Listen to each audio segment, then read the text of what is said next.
Bonjour et bienvenue sur cette vidéo de présentation de Tor. Alors, qu'est-ce que Tor? Tor veut dire The Onion Router. Alors, pourquoi Tor utilise un oignon comme symbole? Eh bien tout simplement parce que cet oignon, en fait, représente à lui tout seul le fonctionnement de Tor. Imaginez que vous êtes au centre de cet oignon, et pour vous atteindre, eh bien il va falloir enlever toutes les couches de l'oignon. Et on sait qu'un oignon a énormément de couches. Amusez-vous à peler un oignon et vous verrez que cela prend du temps. Donc l'objectif de Tor est donc là. Pour remonter jusqu'à vous, il va falloir passer par de nombreuses couches qui sont entre vous et la destination de votre connexion. Alors voyons un peu l'histoire de Tor. Tor a été créé en 1990 par la marine américaine. L'objectif de la marine américaine était de protéger les communications de leurs espions. Le projet a été ensuite repris en 1997 par l'agence de recherche militaire DARPA, une agence de recherche américaine, qui a donc continué le projet, toujours dans le même objectif de protéger la communication de l'espionnage américain. La première version alpha de Tor est sortie en 2002. Par la suite, Tor est devenu libre et open source, donc est tombé dans le domaine public, en 2004. Et c'est donc en 2006 qu'a été créé The Tor Project, que nous connaissons aujourd'hui, et qui est sponsorisé par l'Electronic Frontier Foundation. Donc qui finance aujourd'hui le projet Tor? Car à la base, le projet Tor était financé par l'État américain. Eh bien aujourd'hui encore, le projet Tor est financé par l'US International Broadcasting Bureau. Donc aujourd'hui encore, le principal support financier de Tor est l'État américain. Ensuite, nous avons d'autres organismes comme Internews, Human Rights Watch, the University of Cambridge, Google et Netherlands-based Stitching.net. Bien sûr, ça ne se limite pas uniquement à ces organismes, il y a également des dons des particuliers ou d'autres associations qui participent au financement de Tor. Mais ceci représente les plus gros financements du projet Tor. Alors, qu'en pense la NSA? Edward Snowden a révélé des documents de la NSA où ils ont parlé du réseau Tor. Voici une des phrases que l'on peut trouver dans ces documents. D'après la NSA, Tor est le roi de la haute sécurité et de l'anonymat sur Internet à faible latence. On peut difficilement faire mieux comme compliment venant de la plus grosse agence d'espionnage au monde. Voici encore une autre citation. Nous ne serons jamais en mesure de dé-anonymiser tout le temps tous les utilisateurs de Tor. Donc là, ils sont plutôt catégoriques. Ils ne seront jamais en mesure de le faire. Mais là, ils parlent d'une désanonymisation globale de tous les utilisateurs de Tor. Et c'est là où vient la citation suivante qui est très intéressante. Avec une analyse manuelle, nous pouvons déanonymiser une très petite fraction des utilisateurs de Tor. Et j'ai souligné analyse manuelle. Car qu'est-ce qu'ils appellent une analyse manuelle? Donc ici, ils nous disent qu'ils sont effectivement capables de désanonymiser des utilisateurs de Tor à l'aide de cette fameuse analyse manuelle. Alors je vais essayer de donner quelques éléments de réponse sur qu'est-ce que cette analyse manuelle. Pour vous expliquer le fonctionnement de Tor, j'ai donc représenté votre ordinateur sur la gauche, au centre les différents utilisateurs d'Internet, et à droite le World Wide Web, donc tous les sites Internet que vous connaissez et que vous visitez habituellement. En haut à droite, j'ai fait une petite légende. Les T verts représentent les relais Tor, les T rouges représentent les relais de sortie, je vais vous expliquer tout à l'heure ce que c'est qu'un relais de sortie. Les flèches vertes représentent toutes les communications qui sont chiffrées, et les rouges, celles qui ne sont pas chiffrées. Lorsque vous vous connectez à un site internet, vous ne passez pas par des intermédiaires. Vous allez généralement directement de votre ordinateur en passant par votre FAI jusqu'au serveur qui héberge le site internet que vous visitez.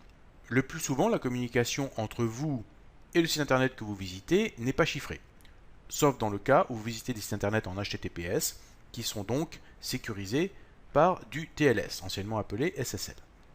Lorsque vous utilisez le réseau Tor, vous passez par de multiples relais qui sont en fait des utilisateurs comme vous utilisant le réseau Tor et ayant paramétré leur nœud Tor pour être un relais de ce réseau. Donc chacun de ces relais, en fait, représente une de ces fameuses couches de l'oignon. Chaque connexion entre les relais se fait aléatoirement et chaque transmission est chiffrée entre chaque relais. Les relais ne connaissent pas l'origine de la demande de connexion, donc ne connaissent pas votre adresse IP. Remarquez cependant qu'il y a un relais qui est particulier, celui représenté par un T rouge. Ce relais est appelé un relais de sortie. Le réseau Tor a besoin de relais de sortie pour vous permettre de vous connecter à des sites internet qui sont sur le web conventionnel. Mais comme vous pouvez le voir, ce relais de sortie n'est pas chiffré et ne peut pas l'être. Bien sûr, si vous vous connectez à un site internet qui est en HTTPS, donc utilisant un chiffrement TLS, la connexion ici entre le relais de sortie et le site internet que vous visitez sera chiffrée par du TLS, mais pas par le réseau Tor. Le réseau Tor vous permet également de vous connecter à des services cachés. Ces services cachés sont en fait des sites internet qui sont hébergés par des utilisateurs du réseau Tor et qui hébergent des sites qui sont en .oignon. Donc ici, je vous donne un exemple d'une adresse de site en .oignon. Remarquez qu'ici, la communication est chiffrée de bout en bout et qu'il n'y a donc aucun besoin d'avoir un relais de sortie puisque ici, vous n'allez pas sur un site internet qui se trouve sur le web conventionnel, mais sur un service caché qui se trouve dans le réseau Tor. Donc ici, nous restons bien à l'intérieur du réseau Tor. Revenons maintenant à la problématique de notre relais de sortie. Imaginons que la surveillance de masse ait placé donc une boîte noire au niveau de l'hébergeur du site internet que vous visitez. Étant donné que la communication entre le relais de sortie et le site internet que vous visitez n'est pas chiffrée, cette boîte noire va capter toutes les communications que vous allez faire, comme si en fait vous n'utilisiez pas le réseau Tor. Alors bien sûr, cette boîte noire ne va pas connaître votre adresse IP, ne va pas savoir où vous êtes situé géographiquement, mais elle connaîtra totalement le contenu de ce que vous transmettez. Donc imaginez par exemple que vous utilisez le réseau Tor pour transférer un fichier dans votre service de cloud favori, eh bien cette boîte noire va pouvoir capter tous ces fichiers en clair, et si ces fichiers contiennent des informations vous concernant, eh bien vous allez être désanonymisé. Donc souvenez-vous toujours que les relais de sortie ne sont pas chiffrés, et que par conséquent, toutes vos transmissions peuvent être captées en clair, par des boîtes noires qui sont placées au niveau des hébergeurs. C'est pour ça qu'il est très important de ne pas utiliser de comptes de type Google, Microsoft, etc. pour vous authentifier sur des sites internet. De même, de ne pas transférer de fichiers contenant des informations vous concernant. Même des fichiers sur lesquels vous pensez qu'il n'y a pas d'informations vous concernant. N'oubliez pas que même une photo peut contenir des métadatas avec dedans votre localisation. Donc dans ce cas précis, Tor ne vous protège pas totalement de la surveillance de masse. Il ne va faire ici que masquer votre adresse IP, et encore, si les fichiers que vous transmettez ne possèdent pas des informations concernant votre adresse IP et votre identité. Maintenant, cela peut aller encore plus loin. Il ne vous a pas échappé que tous les pays qui sont alliés avec les États-Unis sont en train de tous voter des lois rendant légale la surveillance de masse. Ceci va donc leur permettre de mettre des boîtes noires au niveau de votre fournisseur d'accès à Internet et au niveau des hébergeurs. C'est-à-dire de faire donc une surveillance globale de tout le réseau, aussi bien en sortie qu'en entrée. En fait, le concept est simple. Imaginez que vous tendez un fil transparent sur lequel vous mettez des tas de petites clochettes. À partir du moment où quelqu'un va toucher ce fil, eh bien, toutes les petites clochettes vont se mettre à sonner. Eh bien, en fait, toutes ces petites boîtes noires qui sont placées un peu partout vont se mettre à sonner en même temps. Et ainsi, si à un instant T, toutes les petites clochettes se mettent à sonner, vous allez pouvoir déterminer quelle est la provenance de ce signal et sa destination. Alors bien sûr, cela demande des moyens techniques considérables, mais ne vous y trompez pas, ces moyens techniques sont en train d'être mis en place. Ça s'appelle la surveillance globale du réseau. De plus, il y a également une autre technique qui est utilisée qui s'appelle le timing attack. Le timing attack va donc permettre de calculer la vitesse de chiffrement de chaque communication et ainsi déterminer quelle est la provenance et la destination du chiffrement. C'est une analyse qui est très complexe, mais qui est possible. La surveillance globale du réseau va permettre de faire des timing attacks de plus en plus sophistiqués. De plus, si vous vous identifiez sur des comptes Microsoft, Google, etc., vous allez encore plus simplifier les attaques de type timing attack. Je ne vais pas rentrer dans les détails de ce type d'attaque, car c'est plutôt complexe, mais sachez que ça existe et que la surveillance de masse qui est en train de s'établir dans tous les pays alliés aux États-Unis va permettre de simplifier ce type d'attaque et de désanonymiser les utilisateurs du réseau Tor. Maintenant, vous avez également certainement entendu parler de sites internet cachés, donc des services cachés se trouvant sur le réseau Tor, qui ont été censurés par, entre autres, le FBI. Il y a eu un total de 27 sites internet cachés qui sont donc tombés en une seule fois. Et tout le monde s'est donc posé la question, mais alors, le réseau Tor a donc une faille qui a été exploitée. Alors, je vous rassure tout de suite, il n'y a pas de faille dans le réseau Tor. Le réseau Tor n'est pas le problème. En fait, c'est là où rentre en jeu la fameuse petite phrase de l'analyse manuelle. Souvenez-vous tout à l'heure, la phrase que la NSA a prononcée lors de leur réunion concernant le réseau Tor, où il disait qu'ils pouvaient, à l'aide d'une analyse manuelle, désanonymiser une petite fraction des utilisateurs du réseau Tor. Alors comment font-ils cela? Eh bien tout simplement en utilisant des failles de sécurité existantes sur les systèmes permettant d'héberger des sites internet, comme par exemple un Windows Server ou un serveur Apache. Et ainsi, en utilisant ces failles de sécurité, ils vont pouvoir désanonymiser les services cachés. Il y a aussi des portails qui sont utilisés par ces services cachés, comme par exemple des portails faits en PHP, hein, comme les portails Joomla, Drupal, etc. Et ces portails qui sont en PHP ne sont pas exempts de failles de sécurité. Et ces failles de sécurité peuvent être exploitées pour pouvoir désanonymiser ces services cachés.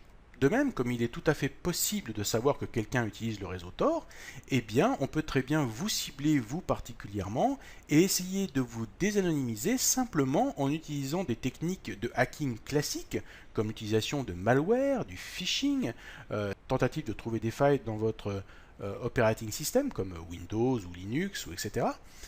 Il faut savoir que lorsque des failles de sécurité sont découvertes par Microsoft, par exemple, ou par Google, eh bien ces failles de sécurité ne sont pas tout de suite patchées. Elles ne sont pas tout de suite corrigées, ces failles de sécurité, et elles ne sont pas rendues publiques non plus tout de suite. En fait, Microsoft ou Google vont communiquer ces failles de sécurité à la NSA, qui vont pouvoir, pendant un certain temps, exploiter ces failles de sécurité pour leurs espionnages. Et ensuite, une fois que le public se sera aperçu de lui-même qu'il y a des intrusions dans leur système, et bien là, Microsoft et Google rendent publique la faille et immédiatement mettent un patch. Mais c'est donc un accord qu'ils ont entre eux de ne pas révéler immédiatement les failles de sécurité et d'en faire profiter la NSA. Donc c'est ce que fait la NSA. Ils utilisent donc ces failles de sécurité, ces multiples failles de sécurité, pour pouvoir désanonymiser les utilisateurs de Tor ou les services cachés.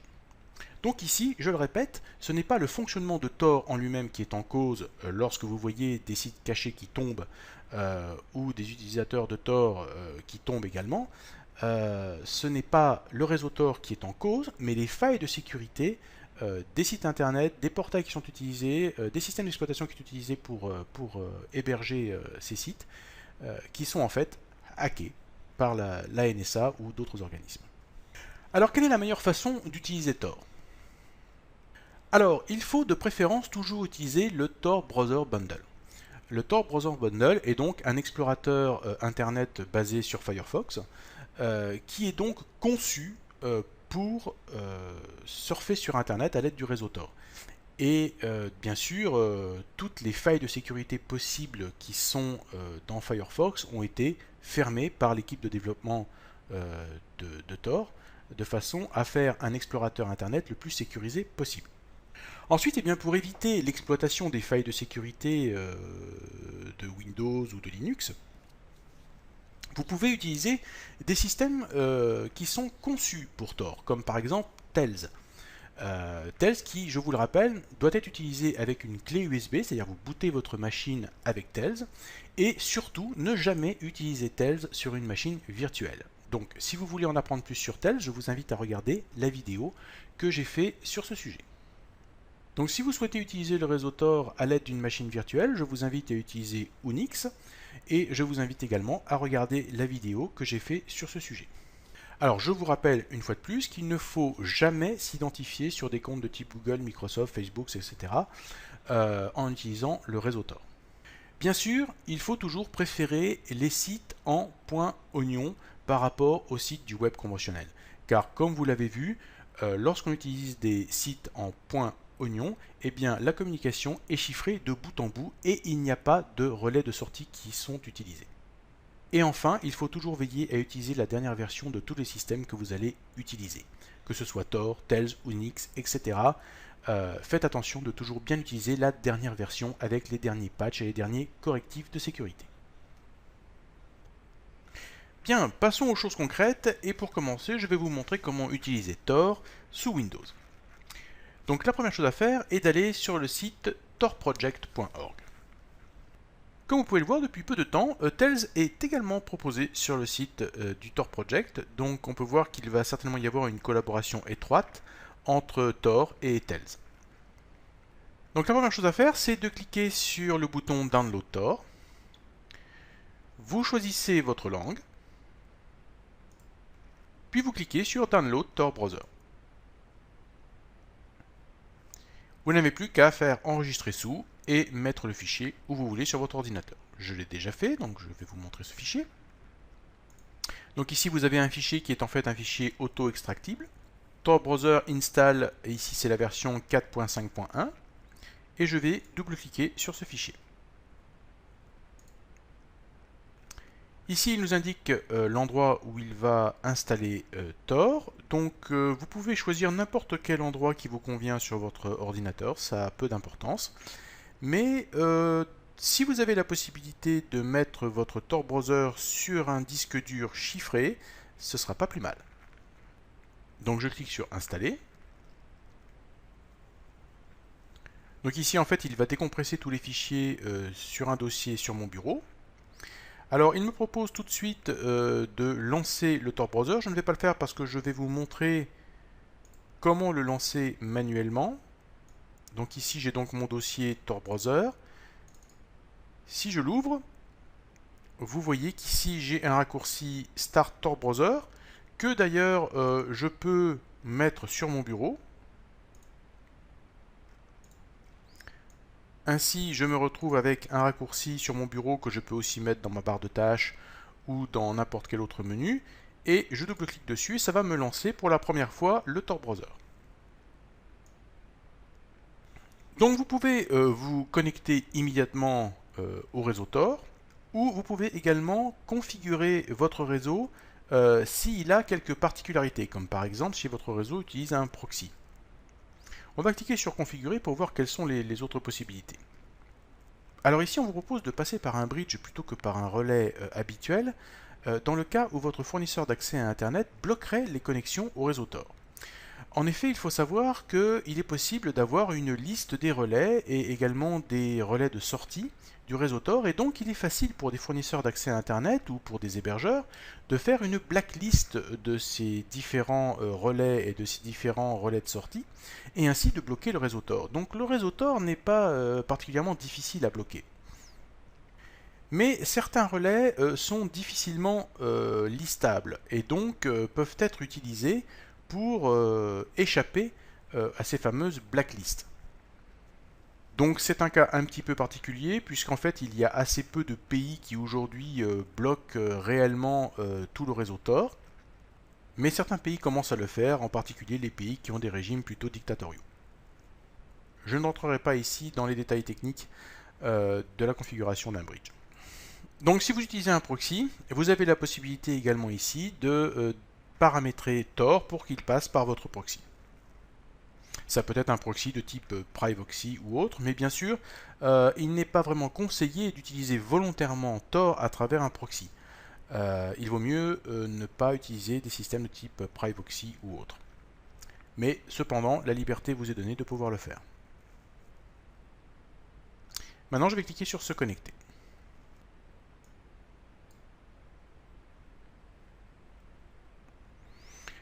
Donc vous voyez que nous avons donc un explorateur qui s'ouvre, qui est donc l'explorateur du réseau Tor, qui ressemble donc, comme vous pouvez le voir, à Firefox, puisque c'est basé sur Firefox. Vous voyez qu'il y a également des plugins qui sont déjà installés, comme le plugin NoScript, que vous connaissez déjà si vous avez regardé ma vidéo concernant les plugins pour Firefox. Et également le petit bouton qui représente le réseau Tor. Ici d'ailleurs on vous propose tout de suite d'ouvrir les préférences de sécurité du réseau Tor. On va cliquer dessus. Et vous voyez que par défaut, le niveau de sécurité du réseau Tor n'est pas réglé sur le plus haut, mais sur le plus faible. Pourquoi cela? Eh bien parce que si on met au plus haut, eh bien il y a pas mal de sites en fait que vous allez être dans l'incapacité de visiter. Par exemple, si je mets au plus haut et que je vais sur YouTube, je vais me retrouver sans aucune possibilité de voir les vidéos qui sont sur YouTube.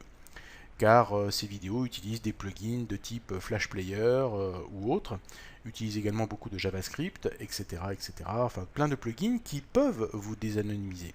Donc pour vous donner la possibilité de visiter un maximum de sites à travers le réseau Tor, eh bien le niveau est par défaut faible. Donc après, vous pouvez, vous bien sûr, régler ce niveau de sécurité pour le mettre au plus haut. Mais si vous voyez qu'il y a des sites que vous ne pouvez absolument pas consulter, eh bien le baisser à votre guise pour pouvoir donc visiter ces sites plus confortablement. Pour ma part, je trouve plutôt étrange que ce soit le niveau faible qui soit par défaut. On attend toujours d'un système de sécurité, et surtout quand il s'agit d'anonymat, que le niveau soit le plus haut possible par défaut, et non pas le plus bas possible par défaut. Donc là je suis un petit peu surpris par ce paramétrage et j'espère que ce sera corrigé par la suite et que ce sera plutôt le niveau haut qui soit par défaut, quitte à avoir peut-être des messages d'avertissement vous invitant à baisser le niveau de sécurité pour pouvoir visiter des sites de façon plus confortable. Donc après, cet explorateur s'utilise comme n'importe quel autre explorateur internet. Il suffit de taper l'adresse du site que vous voulez visiter et vous allez pouvoir le visiter en passant par le réseau Tor. Maintenant, si vous souhaitez que d'autres logiciels puissent utiliser le réseau Tor pour vos communications, comme par exemple un logiciel de chat, eh bien vous pouvez le faire. Vous avez un exemple dans la vidéo où je présente Pidgin, je vous invite donc à regarder cette vidéo. Et pour connaître les informations qui vous permettent de paramétrer un autre logiciel pour passer par le réseau Tor, eh bien, il suffit de cliquer sur le menu qui se trouve ici en haut à droite, de cliquer sur les options, de cliquer sur Avancer, puis Onglet Réseau, puis Paramètres.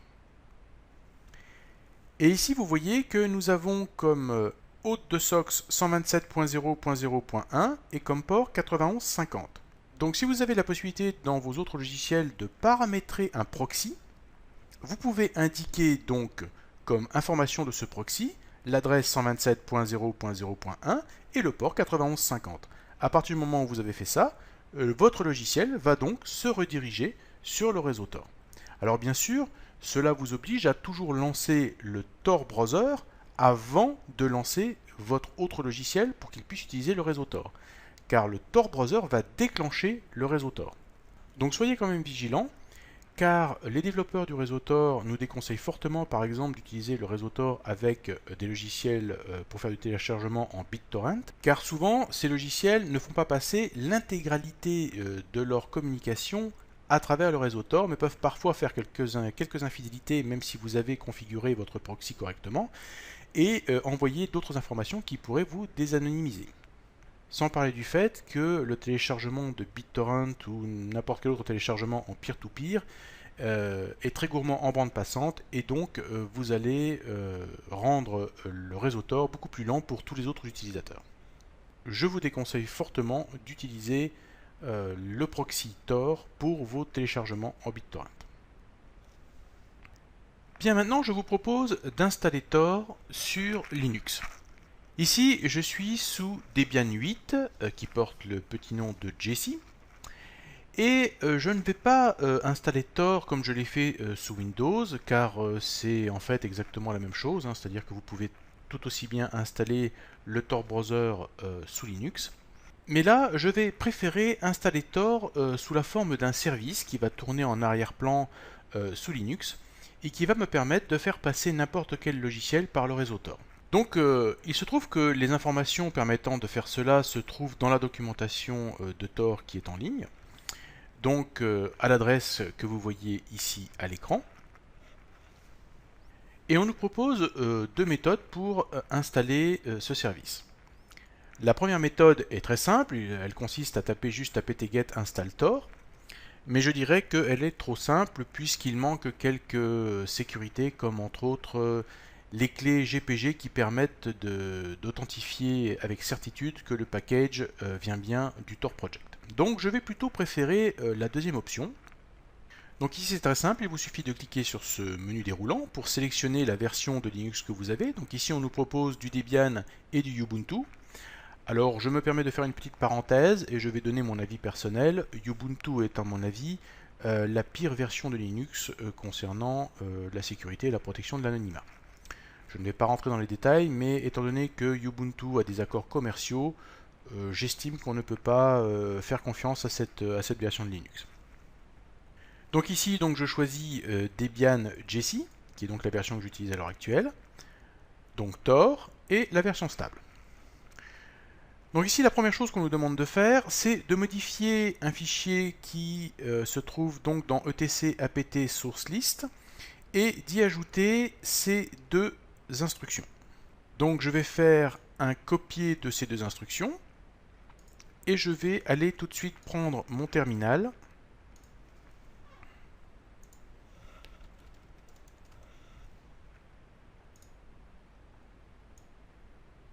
pour aller effectuer ces modifications. Alors la première chose que je vais faire, c'est m'authentifier avec mes identifiants root.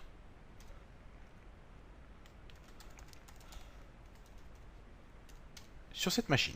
Voilà, je suis maintenant avec non plus mon identifiant Eric ici, mais avec mon identifiant root. Et je vais utiliser nano pour éditer mon fichier source list. Donc etc apt source, j'appuie sur la touche tabulation pour qu'il termine d'écrire le fichier, et je fais entrer, et je me retrouve donc avec ce fichier ouvert que je vais pouvoir éditer, et dans lequel je vais pouvoir coller les deux lignes pour Tor. Donc je vais faire un petit commentaire pour me rappeler que c'était pour Tor, et je vais faire coller pour rajouter ces deux lignes. Je fais CTRL X pour quitter, et O pour enregistrer cette modification, et je clique sur Entrée.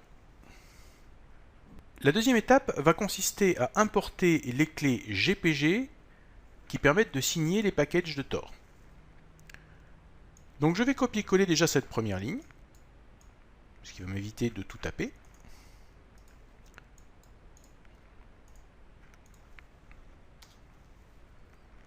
Voilà qui est fait.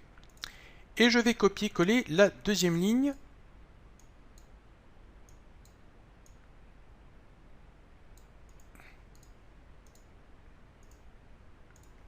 mais attention, ici je suis déjà en utilisateur root, donc je n'ai pas besoin ici de l'instruction sudo.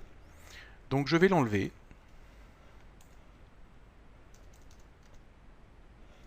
Et je vais valider ma ligne. Voilà qui est fait, j'ai donc importé les clés GPG. Maintenant, je n'ai plus qu'à faire un apt-get update.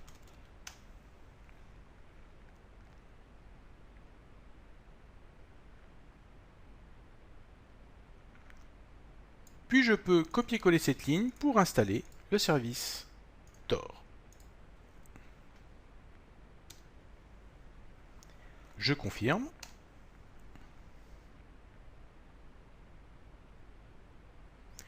Voilà qui est fait. Je vais faire un clear pour nettoyer mon terminal. Donc nous allons vérifier que notre service Tor fonctionne bien. Pour ça, on va faire service Tor statut. Et vous voyez qu'on nous indique bien qu'il est actif and running. On peut stopper le service Tor ou le démarrer à l'aide des commandes service Tor stop ou service Tor start. Vous pouvez aussi le redémarrer avec service Tor restart.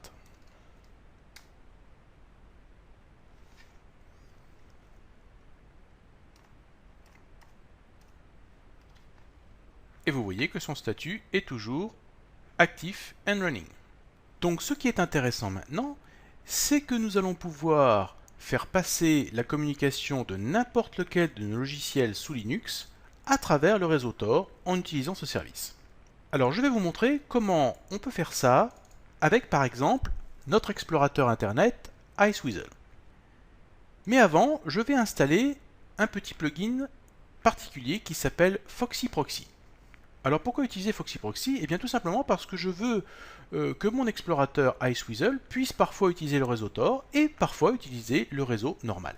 Donc je vais cliquer sur le menu en haut à droite, puis sur Module, et je vais rechercher Foxy Proxy.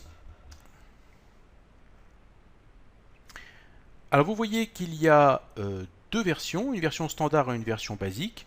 Nous n'avons besoin que de la version basique. Je vais cliquer sur Installer. Et je vais redémarrer mon explorateur Iceweasel. Je vais fermer cet onglet. Et vous voyez que maintenant, j'ai un petit icône ici représentant un renard qui est pour le moment désactivé. Donc je vais cliquer dessus et vous voyez qu'effectivement, il m'indique que Foxy Proxy est désactivé. Alors ici, nous avons le proxy qui est par défaut, c'est-à-dire le réseau Internet normal. Je vais ajouter un nouveau proxy. L'adresse de l'hôte, eh bien, c'est 127.0.0.1. C'est un proxy SOX et c'est du SOX 5. Le port est 9050 et ça, c'est la différence qu'il y a entre Tor fonctionnant comme un service, le port est 9050, et Tor fonctionnant avec le Tor Browser, et là c'est 9150. Donc attention de ne pas vous tromper, ici nous faisons appel au service Tor qui tourne en arrière-plan, et donc le port est 9050. Maintenant nous allons voir les autres paramètres. Nous allons donner un nom à ce proxy, donc là c'est facile, on va l'appeler Tor. On peut donner une description un peu plus détaillée ici si on le veut. Ici, il y a quelque chose d'intéressant, il nous dit effectuer une recherche DNS à distance sur les noms d'hôtes chargés via ce proxy. Alors là, on va le décocher, on ne veut surtout pas ça. Ensuite, autre chose intéressante, on nous propose de, par exemple, supprimer tous les cookies avant d'utiliser ce proxy, vider le cache d'application avant d'utiliser ce proxy, ne pas placer dans le cache en utilisant ce proxy, bloquer tous les cookies, donc ça c'est une chose très intéressante quand on utilise Tor.